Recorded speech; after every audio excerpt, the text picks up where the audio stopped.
Hello all and welcome to recognition IAS. So इस class में हम लोग बात करने वाले हैं यूपी जीडीसी के लिए जो लगभग 60 दिन बचे हुए हैं उसको किस तरीके से हम यूटिलाइज करें, क्या हमारी स्ट्रैटेजी होनी चाहिए और कैसे हम प्रॉब्लम्स को टैकल करेंगे। आज के इस सेशन में हम लोग इन सारे क्वेश्चंस के ऊपर में फोकस करेंगे कि जीएस के साथ में ज्योग्राफी यानी कि जो सब्जेक्ट है उसको कैसे यहाँ पर मैनेज करना है, कि अगर मान लेते हैं किसी एक टॉपिक में बहुत डिफिकल्टी आ रखी है तो उसे कैसे अप्रोच करना चाहिए, कैसे हमें प्रैक्टिस करने हैं, रिवीजन हमें किस तरीके से करना अलॉन्ग विद द स्टडीज़, कैसे हमें रिवीजन को पढ़ाई के साथ में मैनेज करना है, किन मटेरियल्स को रेफ़र करना है, करंट अफेयर्स जो कि एक बहुत बड़ा क्वेश्चन या एक हर्डल बना हुआ है आप लोगों के लिए, उसको किस तरीके से मैनेज करना और क्या यहाँ पर स्ट्रैटेजी होनी चाहिए, किस तरीके से रिवीजन करनी चाहिए, क्या हमें आगे फ्यूचर प्लान होना चाहिए, अगले 60 दिनों का क्या प्लान होना चाहिए, उन सब चीज़ों के बारे में हम लोग आज की क्लास में करेंगे। तो वन बाय वन करके हम लोग शुरू करते हैं। और सबसे पहला जो सवाल है कि आखिर में ज्योग्राफी के साथ में यानी कि जो सब्जेक्ट है इसके साथ में जीएस को हम कैसे मैनेज करें। सबसे पहले तो आपको ये पता होगा ही कि यहाँ पर अगर क्वेश्चन के जो प्रीलिम्स एग्जामिनेशन है उसके बारे में अगर देखें तो यहाँ पर 120 क्वेश्चन आने वाले हैं, जिसमें जिस जीएस के 30 क्वेश्चंस रहेंगे और 90 क्वेश्चन जो है वो आपके सब्जेक्ट को रहेंगे। 150 नंबर का ये पूरा है और 2 घंटे का ये पेपर रहेगा। तो यहाँ से एक बात ये समझ में आ जाती है कि इस 120 में से 30 क्वेश्चन जो है आउट ऑफ 120 ये हमारे जीएस का है और 90 क्वेश्चन जो है आउट ऑफ 120 ये हमारा जो होता है ज्योग्राफी का यानी कि सब्जेक्ट का है।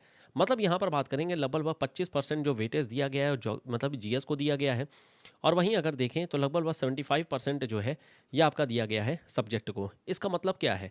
इसका मतलब ये है कि हमें अपने टाइम का 25% डिवोट करना है। जो भी आप पढ़ाई कर रहे हैं, सपोज मान लेते हैं 12 आवर अगर आप पढ़ाई कर रहे हैं तो 12 घंटे में से आपको 25% यानी कि 3 घंटे का जो समय देना है वो आपको देना है जीएस को, और जो बचा हुआ 9 घंटे है 9 घंटे आपको देना है ज्योग्राफी को। लेकिन खैर थोड़ा सा यहाँ पर मैनेज करना हम लोगों को होगा।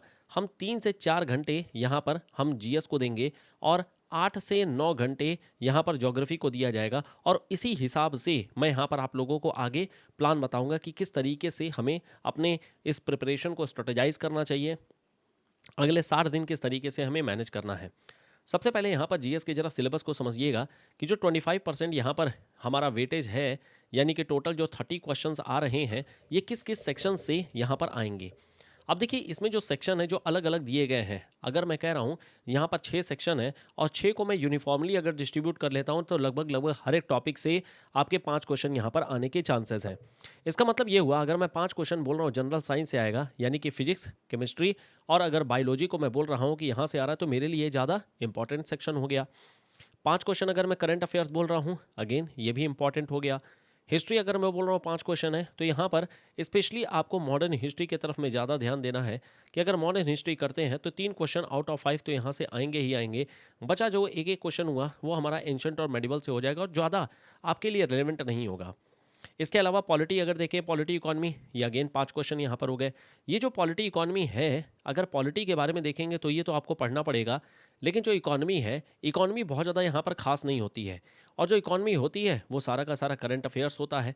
तो यहाँ पर आपको इकॉनमी के जो बेसिक आइडियाज़ है वो करंट अफेयर्स से ही आप कवर कर सकते हैं, इसलिए इस वाले पोर्शन को भी आप चाहे तो स्किप कर सकते हैं। ज्योग्राफी ऑलरेडी आप लोगों का सब्जेक्ट है तो यहाँ से ज़्यादा दिक्कत नहीं होनी चाहिए। जो आप यहाँ ज्योग्राफी में पढ़ेंगे वही आपका सेम यहाँ पर भी कवर हो जाएगा। और अगला जो 5 क्वेश्चन है वो है मेंटल एबिलिटी का। तो अब अगर मैं जीएस के बारे में बात करूं कि आपको जीएस पर फोकस क्या करना चाहिए, किस एरिया में फोकस करना चाहिए, तो देखिए सबसे पहले तो आप लोगों को फोकस करना है कि जनरल साइंस जो आपका सब्जेक्ट है, ये जनरल साइंस तो आपको फोकस करना है कि आपका अच्छे तरीके से कवर होना चाहिए। इसके बाद सेकेंड प्रायोरिटी जो होनी चाहिए वो होनी चाहिए आपकी पॉलिटी को लेकर के। पॉलिटी को लेकर के आपकी सेकेंड प्रायोरिटी होनी चाहिए। तीसरी प्रायोरिटी होनी चाहिए आपकी मॉडर्न हिस्ट्री। तीसरा जो आपको सब्जेक्ट तैयार करना है वो है मॉडर्न हिस्ट्री। और इसके अलावा अगर आपका मैथ्स वगैरह थोड़ा वीक है तो मेंटल एबिलिटी को आप यहाँ पर मेंटल एबिलिटी को थोड़ा सा प्रैक्टिस कर लीजिए, रीजनिंग वगैरह जो होती है उसको यहाँ पर प्रैक्टिस कर लीजिए। इन सब के लास्ट में फिर अल्टीमेटली आता है करंट अफेयर्स। ये जो करंट अफेयर्स है, इस करंट अफेयर्स से आपका ना सिर्फ केवल करंट अफेयर्स यानी कि जो यहाँ पर सेकंड नंबर पे दिया गया है, बल्कि इसका जो इकॉनमी वाला सेक्शन है ये इकॉनमी वाला भी सेक्शन आपका कवर हो जाएगा। तो जीएस के नाम पर अगर मैं बोलूँ तो जीएस के नाम पर आपको प्राइमरली इतना ही कर लेना चाहिए। और अगर इतना करते हैं तो मैं कहूँगा कि आउट ऑफ 30 अगर कंडीशन आपसे बहुत बुरी नहीं रही तो आप 25 प्लस तो आप बड़े आराम से यहाँ पर स्कोर कर सकते हैं। ये वाला पोर्शन इतना करके, लेकिन ये सारे पोर्शन आपको बहुत डिटेल में ठीक से करने पड़ेंगे। तो ये जो एरिया है यहाँ पर आपको मार्क्स लूज़ नहीं करने हैं, क्योंकि ये एक ऐसा सेक्शन रहेगा, एक ऐसा एरिया रहेगा जो नॉर्मली बाकी के जो एस्पिरेंट्स रहेंगे, जो मतलब ज्योग्राफी के तरफ में असिस्टेंट प्रोफेसर की ही केवल पे फोकस कर रखे हैं, उनके लिए ये पोर्शन जो होती है वो थोड़ा सा चैलेंजिंग रहेगा। इस पोर्शन में उतना ज़्यादा यहाँ पर लोगों को मतलब स्कोर नहीं होंगे।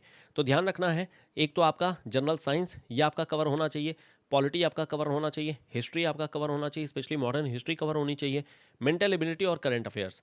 अब यहाँ पर हम लोग बात करते हैं कि आखिर में क्या आप फॉलो कर सकते हैं। देखिए, एनीवे अगर मैं यहाँ पर बोलूँ कि व्हाट यू शुड फोकस, कि आपको क्या रेफरेंस बुक यहाँ पर फॉलो करनी चाहिए, तो फॉलो करने के लिए एक तो आप चाहें तो लूसेंट की जो बुक आती है, जो एक जनरल स्टडीज़ की होती है, जनरल नॉलेज जिसको लिखा होता है, तो आप सीधे जनरल नॉलेज की जो लूसेंट वाली बुक है आप उसको परचेज कर लीजिए और उसको आप गो थ्रू करना शुरू करिए। या स्पेशली अगर मैं यहाँ पर कुछ एक सब्जेक्ट के लिए बात करूँ, जैसे मान लेते हैं जनरल साइंस है, तो जनरल साइंस के लिए मैं आपको कहूँगा कि आप घटना चक्र की जो बुक आती है उस घटना चक्र की बुक को यहाँ पर आप रेफर कर सकते हैं। इसके पीछे का कारण ये है कि चूंकि ये आयोग ले रहा है पेपर, यूपी पीसीएस ले रहा है, तो यूपी पीसीएस का भी जो लेवल होता है लगभग पीसीएस के ही लेवल पर ही होता है, कि आपका आइडिया जो होता है मतलब एक बेसिक आइडिया ही पूछेंगे लेकिन थोड़ा सा डिटेल पूछेंगे, क्योंकि एक असिस्टेंट प्रोफेसर लेवल तक का एग्जामिनेशन है, टफ एग्जामिनेशन माना जाता है इसको। तो साइंस के लिए तो मैं आपको ये सजेस्ट करूंगा कि आप यूपी पीसीएस यानी कि जो घटना चक्र है, घटना चक्र को ही एक बार गो थ्रू करिएगा, ज़्यादा इंपॉर्टेंट रहेगा, क्योंकि इसका जो वेटेज है वो रिलेटिवली ज़्यादा है। पॉलिटी के लिए अगेन मैं यहाँ पर कहूँगा कि अगर आप घटना चक्र पढ़ सकते हैं तो अच्छी बात है, और अगर नहीं पढ़ सकते हैं तो कोई दिक्कत नहीं है। लक्ष्मीकांत आपको नहीं पढ़ना है, कुल मिलाकर के यहाँ पर कहने का मतलब ये है कि आप यहाँ पर लक्ष्मीकांत की बुक को आपको रेफर नहीं करनी है, बहुत बल्कि बुक आप लोगों के लिए हो जाएगी।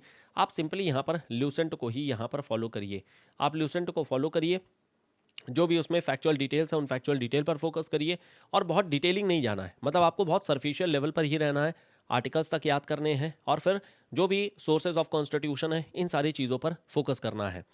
तीसरा जो यहाँ पर पार्ट है वो है मॉडर्न हिस्ट्री को लेकर के। देखिए, मॉडर्न हिस्ट्री के लिए मैं आपको ये सजेस्ट करूँगा कि आप एक बार घटना चक्र जरूर पढ़ लें। यहाँ पर घटना चक्र ज़्यादा बल्कि नहीं रहेगी आप लोगों के लिए, मॉडर्न हिस्ट्री को लेकर के अगर मैं बात करूँ तो ज़्यादा बल्कि नहीं रहेगी, लेकिन ये एक ऐसा पोर्शन रहेगा जहाँ से मेरे हिसाब से आप ज़्यादा एडवांटेज ले सकते हैं बाकियों के रिस्पेक्ट में। क्योंकि अगर मॉडर्न हिस्ट्री आप करके जाते हैं, और मैं कह रहा हूँ कि चलो ठीक है 3 क्वेश्चन ही अगर आप ज़्यादा कर लिए तो बाकियों से आपको 3 क्वेश्चन की एडवांटेज ज़रूर मिल जाएगी। तो ये 3 सेक्शन है जहाँ पर मैं आपको सजेस्ट करूँगा कि आपको घटना चक्र या तो आप रीड कर लीजिए, या एनीवे आप ल्यूसेंट तो ज़रूर से पढ़िए। स्पेशली इसमें साइंस जरूर आप फोकस करिएगा, साइंस के क्वेश्चन जो होते हैं बहुत स्ट्रांगली आपको मतलब कह लो कि जो होता है कंप्लीट करने बहुत ज़रूरी है। बाकी मेंटल एबिलिटी ये तो आपको एनीवे थोड़ी मोड़ी प्रैक्टिस करते रहनी है। जो जनरल जो सीसैट का पेपर होता है उस सीसैट के पेपर को बेसिक अंडरस्टैंडिंग के आइडियाज़ को यहाँ पर आपको करने हैं। इसके लिए आप कर ये सकते हैं कि थोड़े अर्थमेटिक जो प्रॉब्लम्स होती हैं, मैथमेटिकल जो प्रॉब्लम्स होती हैं उनको सॉल्व करिए, और कुछ एक जो क्वेश्चंस हैं उनको आप प्रैक्टिस कर लीजिए, दैट्स इट। जो बेसिक आइडियाज़ होते हैं उनको आप प्रैक्टिस कर लीजिए, बस यहाँ पर काम आपका हो जाएगा। इसके अलावा जो स्टैटिस्टिकल डेटा एनालिसिस वाला पार्ट होता है, ये जो आपके नेट के पेपर में आती है, ये नेट के पेपर वाला ही है, जिसको हम लोग क्वांट बोलते हैं ना, ये क्वांट वाला जो पार्ट होता है वो क्वांट वाले पोर्शन से ही ये कवर हो जाएगा आपका, वही वाला पोर्शन यहाँ पर करना। और एनीवे हम लोग यूनिट नंबर 9 जो अपना डिस्कस भी कर रखे हैं उससे भी आपका ये पूरा पोर्शन यहाँ पर कवर हो जाएगा। अगला जो पोर्शन आता है वो है करंट अफेयर्स। देखिए, करंट अफेयर्स एक बहुत बड़ा टसल है करंट अफेयर्स के लिए कि आखिर में क्या फॉलो करें क्या ना करें। तो देखिए, current affairs UP PCS exam में जो टारगेटेड होती है, या यूपी पीसीएस एग्जाम जिस चीज़ को फॉलो करता है, वैसे तो घटना चक्र की ई दृष्टि आती है, वो घटना चक्र की जो ई दृष्टि है ये आपके लिए काफ़ी इंपॉर्टेंट बन जाएगी। ये घटना चक्र की ई दृष्टि अगर ये आती है तो वेल एंड गुड, बहुत बढ़िया बात है, और अगर नहीं आती है तो आप यहाँ पर एक स्पीडी करके मैगजीन आती है, आप इसको भी रीड कर सकते हैं।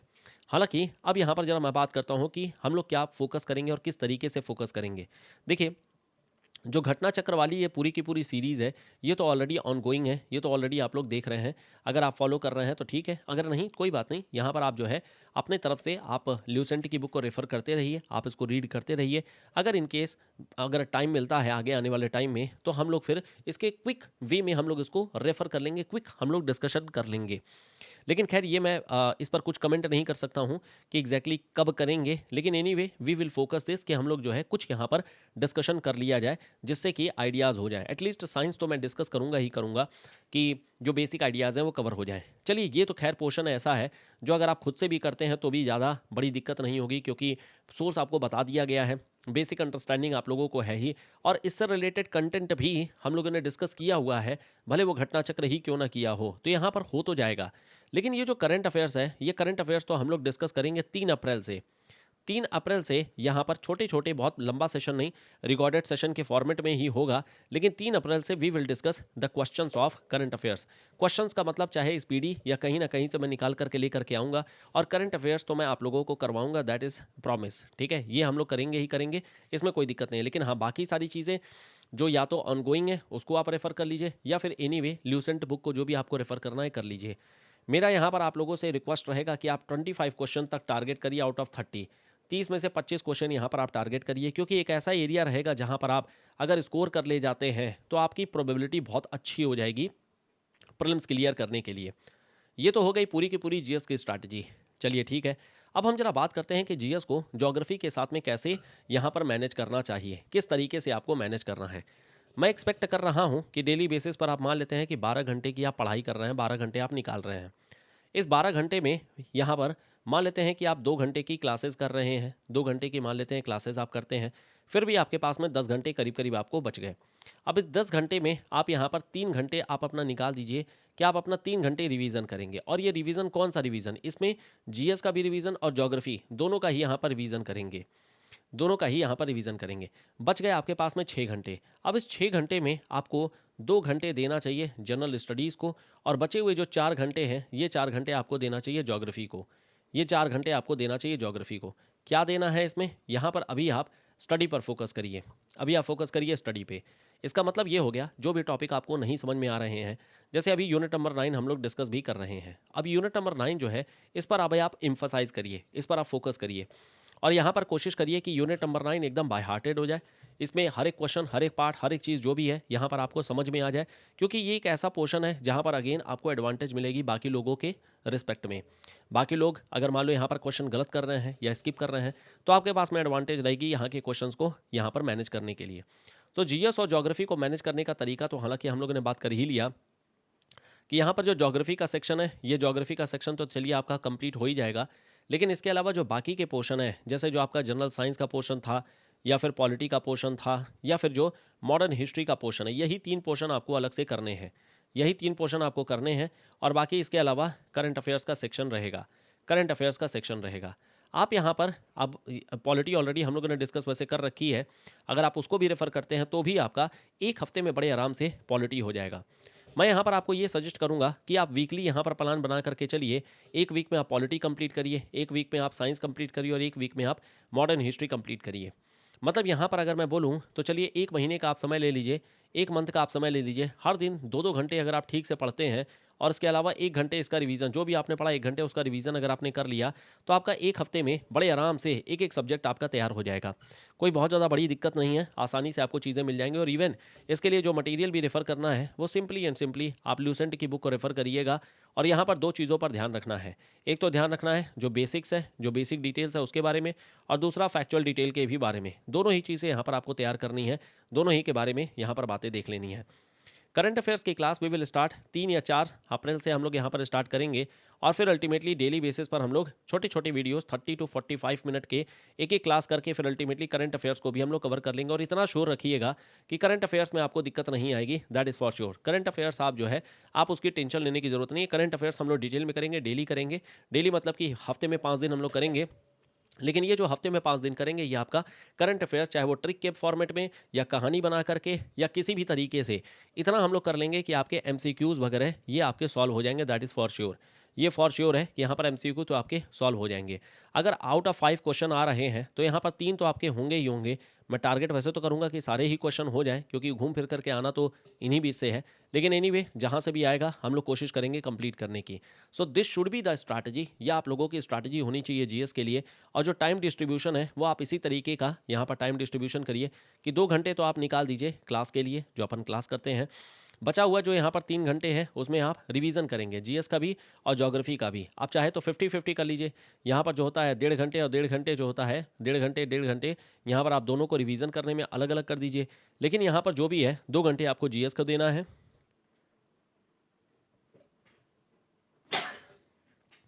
और जो बचे हुए 4 घंटे हैं वो आपको ज्योग्राफी को देने हैं। अब ये कैसे रिवीजन करना है वो हम लोग आगे अभी बात करते हैं। बात करते हैं कि मटेरियल कौन सा रेफर करना है। देखिए, जीएस के लिए तो ऑलरेडी आपको बता दिया गया है कि आप यहाँ पर ल्यूसेंट की बुक यहाँ पर आप फोकस करिए, ल्यूसेंट की बुक को ही रेफर करिए। यहाँ पर कहानी ये रहेगी कि देखिए, ल्यूसेंट बुक कोई बहुत खास नहीं है, बहुत ऐसी खास नहीं है। यहाँ पर एक ही चीज़ है, सब कुछ एक जगह पर मिल जाएगा। तो आपके लिए सिर्फ और सिर्फ वन सोर्स ये बन जाएगी, वन सोर्स ही केवल और केवल रहेगा, अलग से कुछ और करने की ज़रूरत नहीं पड़ेगी, एक ही जगह पर सारी चीज़ें आ जाएंगी। यही एक एडवांटेज और कोई दूसरी एडवांटेज नहीं है। करंट अफेयर्स के लिए हम लोगों ने बात कर ही लिया। करंट अफेयर्स के लिए यहाँ पर अलग से एक बुक आती है जो घटना चक्र की आएगी, ई दृष्टि। या तो ई दृष्टि आपको यहाँ पर करनी रहेगी, आई दृष्टि बेसिकली, नॉट ई दृष्टि। आई दृष्टि यहाँ पर एक आएगी, या फिर स्पीडी, दोनों में से जो भी आएगी। Anyway we will start, Speedy फिलहाल आ चुकी है तो we will start with the Speedy. Speedy के थ्रू अल्टीमेटली हम लोग बात करेंगे आगे, जब ये जो मतलब आई दृष्टि आ जाएगी तो हम लोग इसको भी फोकस कर लेंगे। ये हो गया जो जीएस को लेकर के फोकस करने का कहानी है। ज्योग्राफी के लिए आई थिंक आपको कुछ और नहीं, बल्कि जो भी हम लोग शॉर्ट नोट्स में हम लोग बात करते हैं, केवल और केवल सिर्फ और सिर्फ वही रेफ़र करिए। आपको कोई दूसरी बुक आपको रेफ़र करने की ज़रूरत नहीं है। आपको सारी चीज़ें ए टू जेड एवरीथिंग, ये चीज़ आपको शॉर्ट नोट में मिल जाएगी। और शॉर्ट नोट के थ्रू अल्टीमेटली हम लोग जो भी पीवाईक्यू वगैरह भी कर रहे हैं, इसको यहाँ पर आप इंटीग्रेट करते रहिएगा। बस आपको कोई दूसरा मटेरियल आपको रेफ़र नहीं करना है। शॉर्ट नोट अपने आप में मोर देन सफिशियंट है, कुछ भी अलग से और आपको करने की ज़रूरत नहीं है। अब यहाँ पर बात करते हैं कि सपोज़ मान लेते हैं कि आपको किसी एक पर्टिकुलर टॉपिक में डिफ़िकल्टी आ रही है, बहुत ज़्यादा प्रॉब्लम आ रही है, तो उसको किस तरीके से हमें अप्रोच करना चाहिए। मैं कुछ यहाँ पर टॉपिक्स के नाम लिख देता हूँ। जैसे मान लेते हैं कि जनरल स्टडीज़ के बारे में पहले बात कर लेते हैं। मान लेते हैं जनरल स्टडीज़ में आपने यहाँ पर मॉडर्न हिस्ट्री के बारे में पढ़ा, और मॉडर्न हिस्ट्री में मान लेते हैं कि कांग्रेस के जो सेशन हो रहे हैं, मान लो कि कांग्रेस के जो सेशन हो रहे हैं वो आपको याद नहीं हो रहे हैं कि कांग्रेस के सेशन कब हो रहे हैं, कहाँ हो रहे हैं, किस तरह से हो रहे हैं। इसको याद करने का या इसको जो है तरीका सही क्या होना चाहिए, या तो आप इसको कोई ना कोई न्यूमोनिक बना करके याद कर लीजिए। आप कोई ना कोई यहाँ पर न्यूमोनिक बना लीजिए, याद कर लीजिए कि A for apple, B for ball, जो भी बनाना है वो इस तरीके से बना करके आप यहाँ पर कांग्रेस के अधिवेशन जितने भी हो रखे हैं उसको देख लीजिए। इसमें दूसरा जो सबसे इंपॉर्टेंट चीज़ है वो है आपको बार बार रिवीजन करते रहना है। You have to revise each and everything, बार बार आपको रिवीजन करते रहना है। और रिवीजन ऐसा नहीं है कि ज़रूरी नहीं है कि बैठ करके ही करना होता है। आप ब्रश कर रहे हैं सुबह, आप रिवीजन करते रहिए। आप मान लेते हैं कहीं ट्रैवल कर रहे हैं, आप रिवीजन करते रहिए। आप मान लेते हैं सोने जा रहे हैं, अगेन दिमाग में रिवीजन करते रहिए। सो रिवीजन एक ऐसी चीज़ होती है जो ज़रूरी नहीं है कि बैठ करके ही किया जाए। आप घूमते टहलते, वॉक करते, या फिर मतलब जो भी कर रहे हैं आप, कोई दूसरा काम करते हुए यहाँ पर आप एक पन्ने पर रखिए और अल्टीमेटली उसको रिवीजन करते रहिए। ये जो पन्ने पे रखने वाली बात है, ये शॉर्ट नोट्स होती है, और ये शॉर्ट नोट तो एनीवे आपको प्रिपेयर करनी ही पड़ेंगी। जो भी आप पढ़ें वो शॉर्ट नोट के फॉर्मेट में यहाँ पर लिख लीजिए। ये रिवीजन करने में आसानी हो जाती है और जो भी टफ टॉपिक होता है वहाँ पर कवर हो जाता है। चलिए, ये तो हो गई कहानी इसकी। मान लेते हैं ज्योग्राफी में कोई एक टफ टॉपिक आ जाता है, वो समझने के बावजूद भी नहीं समझ में आ रहा है। जैसे मान लेते हैं ज्योग्राफिकल थॉट का ही आइडिया हो गया, मान लो ज्योग्राफिकल थॉट का ही हो गया, टफ टॉपिक है, पूरा कंप्लीट नहीं होता है, तो इसके लिए क्या किया जाए। देखो, इसके करने का तरीका ये होता है कि या तो आप डेली बेसिस पर आप ये निकाल दीजिए कि 1 घंटा डेली मुझे ज्योग्राफिकल थॉट ही पढ़ना है, बार बार एक ही चीज़ पढ़नी है। डेली बेसिस पर 1 घंटा पढ़ेंगे हम, भले यहाँ पर 5 पेज ही केवल पढ़ेंगे, लेकिन डेली बेसिस पर यहाँ पर पढ़ते रहेंगे। तो एक तो तरीका ये होता है कि always be in touch with the topic. हमेशा जो होता है, जो भी टॉपिक आपको कमज़ोर लग रहा है उसके साथ में या तो टच में आप बने रहिए। या फिर एक दूसरा तरीका ये होता है कि इसको शॉर्ट नोट बना करके आप बार बार अपनी आंखों के सामने से गुजारते रहिए। तो शॉर्ट नोट बना करके, जैसे प्रीलिम्स को निकालने का एक फॉर्मूला होता है कि आंखों में देखो और बसा लो, जो भी क्वेश्चंस हैं उसको आंखों में देखो और बसा लो, ये इसका फॉर्मूला होता है। तो इसका फॉर्मूला जो होता है, इतनी बार अपनी आंखों के सामने से आप गुजार लीजिए, मतलब उसको सिर्फ एक बार रीड करिए, एक बार रीड करिए और देखिए आपको धीरे धीरे धीरे धीरे करके यहाँ पर चीज़ें याद हो जाती हैं। तो जो भी टॉपिक आपको डिफ़िकल्ट लगे उस टॉपिक को आपको इस तरीके से गुजार देना है। दूसरी जो डिफ़िकल्टी आती है वो इसलिए आती है क्योंकि कई बार कंसेप्चुअल क्लैरिटी नहीं हो पाती है। तो जो कंसेप्ट, जिस भी टॉपिक में कंसेप्चुअल क्लैरिटी नहीं हो, उसका दूसरा तरीका ये है, सिंपली आपको टेलीग्राम पर मैसेज करना है, हम लोग उस टॉपिक को डिस्कस कर लेंगे और डिटेल में डिस्कस कर लेंगे, जिससे कि उस टॉपिक में आपको कंफर्टेबिलिटी हो जाएगी, आसान हो जाएगा, चीज़ों को याद करना आसान हो जाता है और चीज़ें जो है थोड़ी ड्यूरेबल बन जाती हैं। अब यहाँ पर अगला आता है कि क्वेश्चन कहाँ से प्रैक्टिस करने हैं। देखो, जीएस के लिए क्वेश्चन तो प्रैक्टिस करने का तरीका यही है कि आप यहाँ पर घटना चक्र की जो मैगजीन है, घटना चक्र, यहाँ पर आप बुक उठाइए और वहाँ से प्रैक्टिस करना शुरू कर दीजिए। दूसरा, यहाँ पर जो भी पास्ट ईयर में क्वेश्चंस आ रखे हैं उनको आप रिवाइज कर लीजिए, उनको आप कर लीजिए। ज्योग्राफी के बारे में अगर मैं बात करूं तो ज्योग्राफी का भी सेम वही सीन है। ज्योग्राफी में भी आप PYQs जो मैं अपलोड कर रहा हूँ वो आप PYQs यहाँ पर करते रहिए। PYQ कर लेंगे तो उससे ये रहेगा कि आपके पास में पूरी एक क्वेश्चन बैंक, एटलीस्ट आपकी क्वेश्चन पेपर तैयार हो जाएंगे। इसके अलावा मैं बहुत सारे यहाँ पर मटेरियल्स अपलोड करूँगा। मटेरियल का मतलब केवल और केवल MCQ ही अपलोड किया जाएगा, वो आप उसको प्रैक्टिस करते रहिए। प्रैक्टिस करने का मतलब ये कि चलो ठीक है, शुरुआत में मान लेते हैं कि आपने जैसे सपोज हम लोगों ने कोई टॉपिक डिस्कस किया, मान लेते हैं जैसे कि हम लोगों ने यही यूनिट नंबर 9 ही टॉपिक डिस्कस कर लिया। अब इसके जहाँ से जो भी क्वेश्चंस मिल रहे हैं, जैसे कई सारे MCQ में अपलोड करूँगा,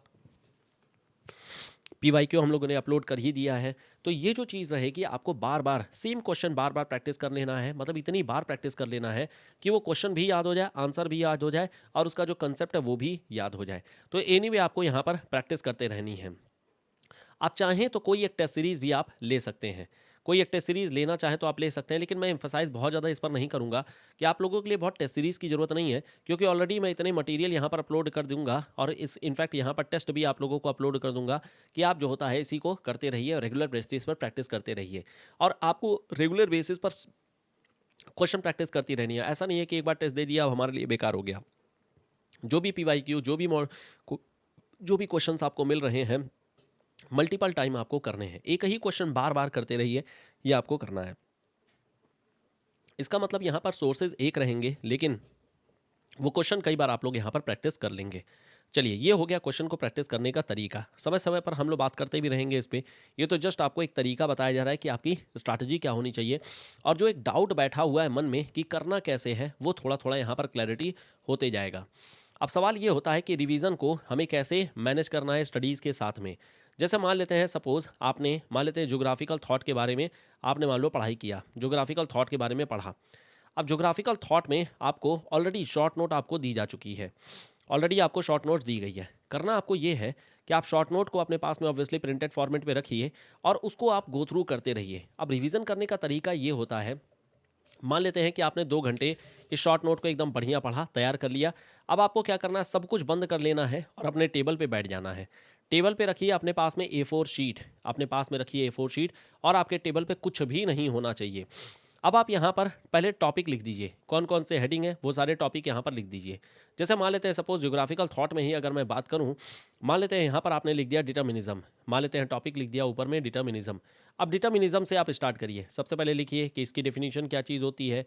तो हाँ जी, डेफिनेशन का मतलब ये होता है जहाँ पर जो है, जहाँ पर नेचर जो होती है वो डोमिनेट कर रही होती है। फिर आपने कहा अच्छा ठीक है, इसकी ज्योग्राफी मतलब इसकी शुरुआत कहाँ से होती है, तो आप बोलेंगे कि ऐसा है, वैसे तो हम लोगों को ये ग्रीक के आइडिया से भी देखने को मिल जाते हैं, यहाँ पर भी हम लोगों को प्लेटो, अरिस्टोटल, सोक्रेटिस इन लोगों के आइडिया में देखने को मिल जाती है। लेकिन इसके मेन जो प्रोपाउंडर है, मेन जो आइडिया है वो है ग्रीक स्कूल ऑफ थॉट को लेकर के।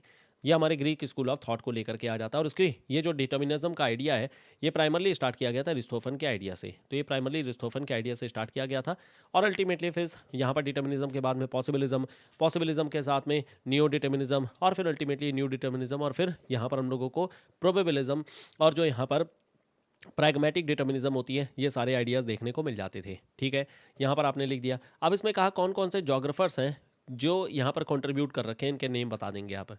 फिर उसके बाद से कुछ एक स्पेशल यहाँ पर अगर कोई मान लेते हैं कि कोटेशन किसी के द्वारा अगर दिया गया है, उस कोटेशन को देख लेंगे। कहने का मतलब यहाँ पर ये हो गया, you will have to write about the topic, name of the topic ऊपर लिखिए, और फिर उसके बाद से जो भी आपके दिमाग में आते जा रहा है लिखते जाइए, लिखते जाइए, लिखते जाइए।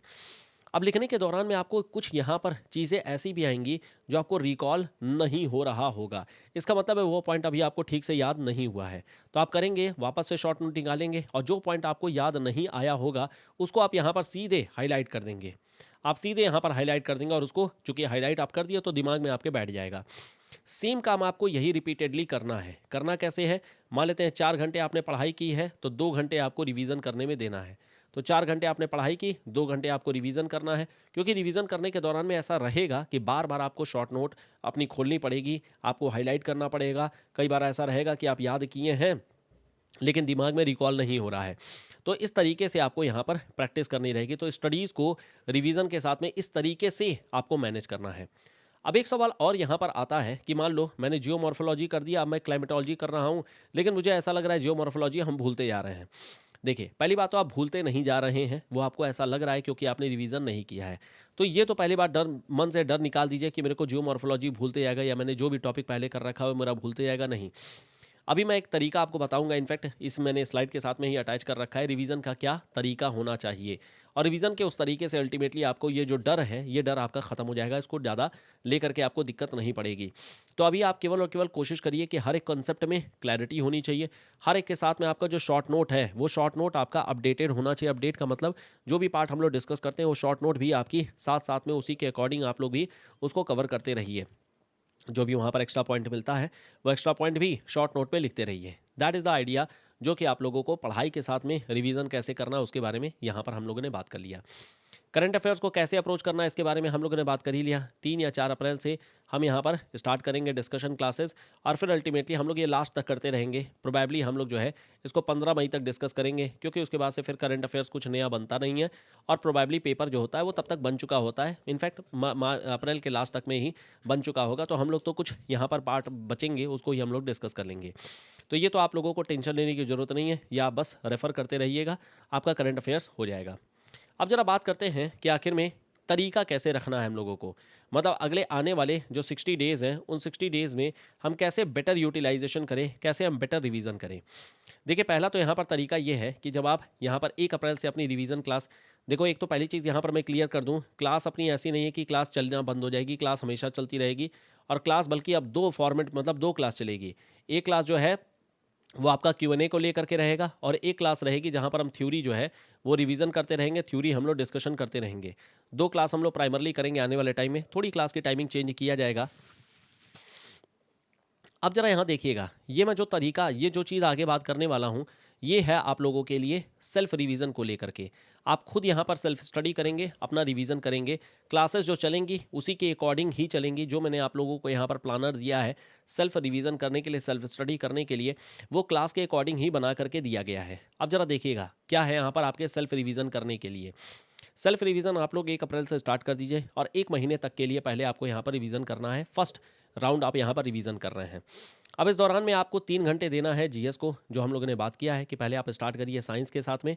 आप यहाँ पर साइंस के साथ में स्टार्ट करिए, साइंस के बाद फिर पॉलिटी करिए, फिर उसके बाद से मॉडर्न हिस्ट्री करिए, और फिर उसके बाद से अगर टाइम बचता है तो फिर अल्टीमेटली बाकी के जो सब्जेक्ट वगैरह बनते हैं then it is okay. Otherwise simply आपको यहाँ पर करंट अफेयर्स पर ही सिर्फ और सिर्फ फोकस करना है। बहुत ज़्यादा आगे इधर उधर कुछ और करने की ज़रूरत नहीं है। ज्योग्राफी आप आराम से 6 से 8 घंटे यहाँ पर आप दीजिए, 6 से 8 घंटे दीजिए, दैट्स इट। ध्यान रखना है यहाँ पर 2 घंटे हमेशा आपको यहाँ पर रिवीजन के लिए देना ही देना है। ये 2 घंटे आपको रिवीजन के लिए देना है, और इसमें ऑलरेडी हम लोग PYQ वगैरह सब कुछ इसी में कर रहे होंगे, इसी में ही कर रहे होंगे। अब यहाँ पर जब 1 महीना बच जाएगा तो आपको 15 दिन का एक रिवीजन प्लान बनाना है, जिसमें जीएस आप 5 घंटे दीजिए, ज्योग्राफी को 7 घंटे दीजिए, और 2 घंटे आप अपना बढ़िया MCQ सॉल्व करिए जितने भी हम यहाँ पर अपलोड करते हैं। सेकेंड रिवीजन आपको अगले 10 दिनों का करना है। यहाँ पर जीएस 5 घंटे अपना पढ़िए, ज्योग्राफी फिर वही 7 घंटे पढ़िए, और यहाँ पर रिवीजन करिए। अब यहाँ पर फर्स्ट राउंड का जो यहाँ पर रिवीजन है वो यहाँ पर शेड्यूल दिया गया है। जैसे हम लोग तब तक 1 अप्रैल से पहले पहले तक ऑब्वियसली हम लोग जो है अपना यूनिट नंबर 9 कवर कर चुके होंगे, तो आप अपना यूनिट नंबर 9 जो है ये अपना रिवीजन करिए। एक एक दिन में यहाँ पर एक एक टॉपिक को रिवीजन करते रहिए। इससे पहले हम लोग इसके क्वेश्चंस को भी कर चुके होंगे, इससे पहले हम लोग डाउट क्लास भी ले चुके होंगे, और इससे पहले यूनिट नंबर के 9 के जो भी यहाँ पर पॉसिबल डिस्कशन हो सकते होंगे वो सारा हम लोग कर चुके होंगे। फिर इसके बाद से आप अपना नेक्स्ट जो 3 दिन है वो आप पॉपुलेशन ज्योग्राफी, सेटलमेंट, और फिर इसका एक कंप्लीट रिवीजन करिए। एंड सिमिलरली इसी तरीके से आप यहाँ पर इकोनॉमिक ज्योग्राफी जो है ये भी आप यहाँ पर रिवीजन करिए। फिर इसके बाद से जो कल्चरल, सोशल ज्योग्राफी और पॉलिटिकल ज्योग्राफी इसको कवर करिए, थॉट को कवर करिए, और लास्ट में जाकर के फिर अल्टीमेटली जो आपका फिजिकल ज्योग्राफी है फिजिकल ज्योग्राफी करिए, और लास्ट में इंडियन ज्योग्राफी करिए। ये जो तरीका होगा ये अगले 1 महीने के लिए रहेगा। इसमें बस आपका जो पूरा का पूरा टॉपिक है, यह आपका पूरा टॉपिक कंसेप्ट के साथ में, क्वेश्चंस के साथ में, PYQ के साथ में सब कुछ यहाँ पर कवर हो चुका होगा। तो यहाँ पर आपका एक राउंड पूरा एक कंसोलिडेशन हो चुका है, लेकिन अब आपको मल्टीपल टाइम रिवीजन करना है। तो जो सेकंड राउंड की जो आपकी रिवीजन चलेगी वो अगेन यहाँ पर जो होता है 15 दिन के लिए रहेगी, जिसमें 3 दिन यहाँ पर आप अपने पार्ट को 2 पार्ट में डिवाइड कर देंगे। एक पार्ट आपका रहेगा जो एक सेशन में रहेगा, और यहाँ पर 3.5 घंटे की आपको सिटिंग करनी है। एक सिटिंग आपकी 3.5 घंटे की रहेगी। तो 3.5 घंटे इस तरीके से 7 घंटे की आप सिटिंग करिएगा। शुरुआत में जो फर्स्ट सिटिंग है उसमें आप चैप्टर नंबर यूनिट नंबर 9 बात करिए, और दूसरी तरफ आप अपना यूनिट नंबर 5, और इस तरीके से यहाँ पर जो होता है सीक्वेंस आपको दे दी गई है। अब जब यहाँ पर सेकंड राउंड का रिवीजन आप करेंगे तो वैसे तो आपको मैक्सिमम चीज़ें याद हो चुकी होंगी, मैक्सिमम चीज़ों में कहीं कोई डाउट नहीं रहेगा, लेकिन इन केस अगर कुछ भी आता है तो फिर आप उसको अगेन हाईलाइट करके अपने पास में लिख लीजिए कि इस वाले टॉपिक में कुछ डिफिकल्टी आ रही है, दिक्कत आ रही है। और फिर अल्टीमेटली जो लास्ट 10 डेज मिलेंगे उसमें आप हर दिन एक एक टॉपिक यहाँ पर कवर करते रहिए। हर दिन के एक एक टॉपिक आपके रिवीजन होते रहेंगे। इस दौरान में आपको फ्री छोड़ दिया जाएगा, आराम से आप अपना कंप्लीट रिवीजन करिए। अगर किसी टॉपिक में कहीं कोई दिक्कत आएगी तो फिर आप बताइएगा, उस पर हम लोग डिस्कशन क्लासेस कर लिया जाएगा। अदरवाइज लास्ट के जो 10 डेज रहेंगे, इस 10 दिन में आप अपना बढ़िया रिवीजन करिए। यहाँ पर सिर्फ और सिर्फ हम लोग MCQs वगैरह दिन में 1 घंटे या 1.5 घंटे ही केवल और केवल MCQ करेंगे। अदरवाइज फुल टाइम आप अपना यहाँ पर ले करके आप अपना कंप्लीट रिवीजन करिए। सो ये पूरा तरीका है। मेरे ख्याल से मैं जो भी आप लोगों के क्वेश्चंस आए थे उन सारे क्वेश्चन को मैंने हैंडल कर दिया है। तो जो भी आप यहाँ पर पार्ट है, एक स्ट्रैटेजी को लेकर के भी आप यहाँ पर एक वीडियो बन चुकी है, स्ट्रैटेजी बन चुकी है कि क्या तरीका होना चाहिए, और ये अब आप प्रैक्टिस करना शुरू करिए, रिवीजन करना शुरू करिए। आज हम लोगों ने क्लास नहीं की थी रामनवमी की वजह से, आज जो है पूजा पाठ में और दिन भर में जो है इसी वजह से निकल गया। कल से हम लोग जो है अपनी क्लासेस करेंगे, और जो भी यहाँ पर चीज़ें हैं, जैसे यूनिट नंबर 9 की अभी शॉर्ट नोट आपको नहीं मिली है, यूनिट नंबर 9 के शॉर्ट नोट्स ये आपको मिल जाएंगी। यूनिट नंबर 9 के बाद बाकी जितने भी शॉर्ट नोट्स हैं सारे ऑलरेडी अपलोडेड हैं, एक जगह पर कंसोलिडेट करके आपको वहाँ पर लिंक वगैरह सब कुछ मैं यहाँ पर दे दूंगा। तो बस आपको करना ये रहेगा कि आप गो थ्रू करते रहिए, रिवीजन करते रहिए, और बाकी MCQ की प्रैक्टिस भी करते रहिए। तो आज की क्लास को, आज इस स्ट्रैटेजी सेशन को यहीं पर मैं एंड कर रहा हूँ। लेकिन ये जस्ट एक स्ट्रैटेजी सेशन था, ये जस्ट एक क्लैरिटी देना था कि आखिर में तरीका क्या होना चाहिए। ये जस्ट एक क्लैरिटी देना था आप लोगों को, कॉन्फिडेंस देने के लिए कि yes we are on the right track. एक सही तरीका है, बस आपको हिम्मत नहीं हारनी है और पेशेंस बना करके रखना, और लेकिन साथ साथ में हार्ड वर्क भी करते रहना है। तो ये पूरी कहानी थी आज की, और बाकी हम लोग कल से स्टार्ट करते हैं फिर डिस्कशन अपना। जो कुछ भी चीज़ें बची हुई हैं उनको हम लोग 1 बाय 1 करके कवर करके ख़त्म करते हैं, और फिर अल्टीमेटली अपने इस सिलेबस को भी ख़त्म किया जाएगा। ये बात हमेशा ध्यान रखना है कि प्रीलिम्स 15 गुना बच्चे लिए जाएंगे, 15 गुना एस्पिरेंट्स लिए जाएंगे, और हमें उस 15 गुना के अंदर में आना है। और इस 15 गुने के बाद ही फिर मेंस की कहानी स्टार्ट होगी। तो मेंस अभी नहीं करेंगे, मेंस ऑब्वियसली जो होता है प्रीलिम्स के बाद ही करेंगे, क्योंकि प्रीलिम्स अगर क्लियर नहीं हुआ फिर कोई मतलब यहाँ पर नहीं रहेगा। मैंने आप लोगों के साथ में एक वीडियो शेयर की हुई थी एक एस्पिरेंट की जो सिलेक्ट हुई थी, और उनकी भी स्ट्रैटेजी एक बार देख लीजिएगा। उनकी नाव भी थोड़ी पहले पानी में ही थी, लेकिन अल्टीमेटली उन्होंने सेल कर लिया। तरीका उन्होंने बता रखा है कि क्या तरीका इन्होंने अपनाया था, तो सेम वैसे तरीका उस आइडिया को लेकर के भी आप यहाँ पर स्टार्ट कर सकते हैं। उन्होंने बता रखा था कि हर एक टॉपिक के हाई एल्डिंग टॉपिक्स को इन्होंने पहले पकड़ा था, उसके क्वेश्चंस को देखे थे, PYQ को देखा था, किस नेचर के क्वेश्चंस आ रहे हैं, और उसी के तरीके से इन्होंने प्रैक्टिस भी की थी, रिवीजन भी किया था, और फिर अल्टीमेटली फाइनली सेल थ्रू हो गए थे, यानी कि फाइनल सिलेक्शन फिर फाइनली हो गया। तरीका आप लोगों को भी यही अपनाना है, फोकस करना है, क्वेश्चंस के ऊपर में फोकस करना है, कंटेंट के ऊपर में, कंसेप्ट के ऊपर में, और बस दैट्स इट, हो जाएगा आपका भी। ठीक है, चलो फिर बेस्ट ऑफ लक। कल से कंटिन्यू करते हैं अपना डिस्कशन, और फिर अपनी क्लासेस भी कल से कंटिन्यू हो जाएंगी। Till then